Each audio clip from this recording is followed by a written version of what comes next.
پر ہاتھ ڈالنے سے قاصر ہے۔ فی الحال بڑھتے ہیں جی آگے، اس پر ہماری نظر رہے گی، آپ کو اور بھی اپڈیٹ کریں گے وہاں سے توشخانہ کے معاملے سے۔ بات کرتے ہیں جموں کشمیر ہائی کورٹ کی، کیونکہ جموں کشمیر ہائی کورٹ کے اندر ایک عرضی چلی گئی اور معاملہ تھا گردوارہ انتخابات کے حوالے سے، ایچ جی سیز کے حوالے سے، اور اس پر باضابطہ طور پر عدالت نے سنوائی شروع کر دی ہے۔ عدالت کے اندر جو درخواست چلی گئی تھی اس کی سماعت شروع ہوئی، اور سماعت کے دوران یہ فیصلہ لیا گیا عدالت کی طرف سے کہ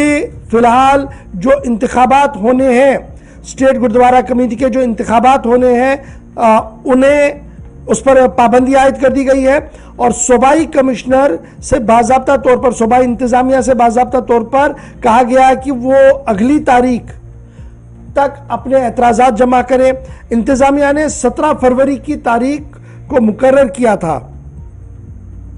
ایک نوٹس جاری کیا تھا کہ جس میں یہ کہا گیا تھا کہ انتخابات ہوں گے اور گردوارہ پربندھک کمیٹی جو ہے، ایس پی جیز جو ہیں وہ بنائی جائیں گی۔ تو فی الحال خبر یہ ہے کہ جناب گردوارہ بورڈز اور گردوارہ کمیٹیز کے اندر جو رساکشی چل رہی ہے، یہ معاملہ پہنچ گیا جی جناب اب عدالت، اور عدالت نے باضابطہ طور پر ہولڈ کر دیا جی نئے الیکشنز ایچ جی سی کے، ڈائریکٹ کیا کہ سٹیٹس کو مینٹین رہے گا جی ریگارڈنگ ٹو الیکشنز، اور ایڈیشنل ایڈوکیٹ جنرل صاحب نے 2 ہفتوں کا وقت مانگا حکومت سے، تب جا کر وہ اپنا معاملہ سامنے رکھیں گے کہ انتظامیہ کیا کچھ کرنے جا رہی ہے۔ اس کو اور سمجھنے کی کوشش کریں گے کہ آخر یہ معاملہ کس طریقے سے کورٹ پہنچا۔ میرے ساتھ فیصل جوائن کیے ہوئے ہیں۔ فیصل بہت شکریہ جی جوائن کرنے کے لیے۔ جب ہم ایچ جی سیز کے انتخابات کی بات کرتے ہیں تو یہ بڑا امپورٹنٹ انتخاب ہوتا ہے، اور اس میں سکھ کمیونٹی سے وابستہ لوگ جو ہے وہ ہر جگہ کافی ایکٹیو دیکھتے ہیں، کیمپین ہوتا ہے، الیکشن ہوتا ہے، نتائج کا اعلان ہوتا ہے، اور صوبائی سطح پر نوٹیفیکیشن جاری کی جاتی ہے، صوبہ جموں میں بھی اور صوبہ کشمیر کے اندر بھی۔ لیکن خبر یہ ہے کہ یہ انتخابی معاملہ اب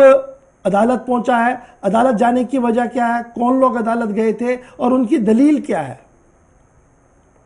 دیکھیے 17 تاریخ کو ایک نوٹیفیکیشن جاری کیا تھا جو کہ سکھ گردوارہ پربندھک کمیٹی کے ریٹرننگ آفیسر یعنی ڈیوکام کشمیر وہ ریٹرننگ آفیسر تھے، انہوں نے ایک نوٹیفیکیشن جاری کیا کہ جس میں کہا گیا کہ ہم اب پربندھک کمیٹی جو گردوارہ پربندھک کمیٹیز ہے ان کے ہم الیکشنز کرائیں گے، اور ڈیٹ جو ہے وہ 25 مارچ دیا گیا تھا الیکشن کرنے کے لیے۔ تو اس سے پہلے جو نوٹیفیکیشن ظاہر کی تھی تو اس میں کچھ اس طریقے سے آیا ہے کہ جو سیٹس کی ڈسٹریبیوشن ہوئی ہے، جو ساؤتھ کشمیر کے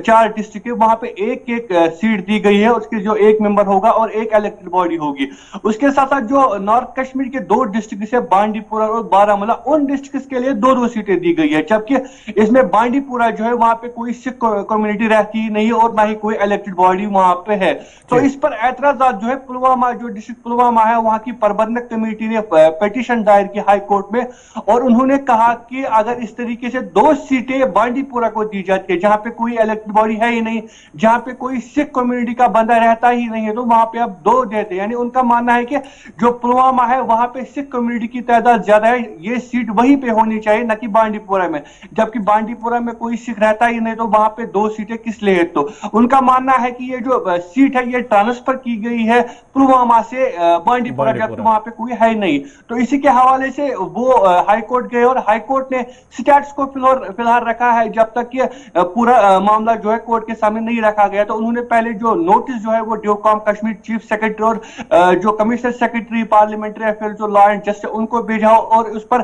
جو ایڈیشنل جو اے جی ہے یعنی گورنمنٹ سرکاری وکیل جو انہوں نے 2 ہفتے کا جو ہے ٹائم مانگا ہے، اور اس پر انہوں نے کہا کہ 2 ہفتوں بعد ہم سامنے لائیں گے، ثبوت سامنے لائیں گے کہ جو ایکچوئل میں ڈیوکام صاحب وہ کیا کچھ کہنا چاہتے ہیں۔ تو فی الحال 2 ہفتے کا ٹائم دیا گیا، اور جو اگلی پیشی ہے وہ 15 مارچ ہوگی اس کے حوالے سے۔ لیکن جو الیکشن کا ڈیٹ ہے اس پہ سٹیٹس کو رکھا گیا ہے، یعنی جو الیکشن ڈیٹ 25 مارچ دی گئی تھی وہ 25 مارچ ہی رہے گے۔ جیسے ہی 15 مارچ میں ڈیسیجن اس کا آئے گا یا پہ جو دوسری پیشی اس کی ہوگی، تو اگر اس میں ڈیسیجن آتا ہے کہ سارا مسئلہ ٹھیک ہوگا تو 25 مارچ کو ہی الیکشن ہو سکتی ہے۔ تو جو ایکچوئل مسئلہ یہی تھا کہ جو پیٹیشن دائر کی تھی یہ پلوامہ گردوارہ پربندھک کمیٹی کی طرف سے کی گئی تھی کہ جو 2 سیٹیں بانڈی پورہ کو دی گئی ہے وہ کس بیسس پہ دی گئی ہے، اس سے پلوامہ چلیے بہت شکریہ جی فیصل ہمارے ساتھ جوائن کرنے کے لیے، بتانے کے لیے کہ آخر معاملہ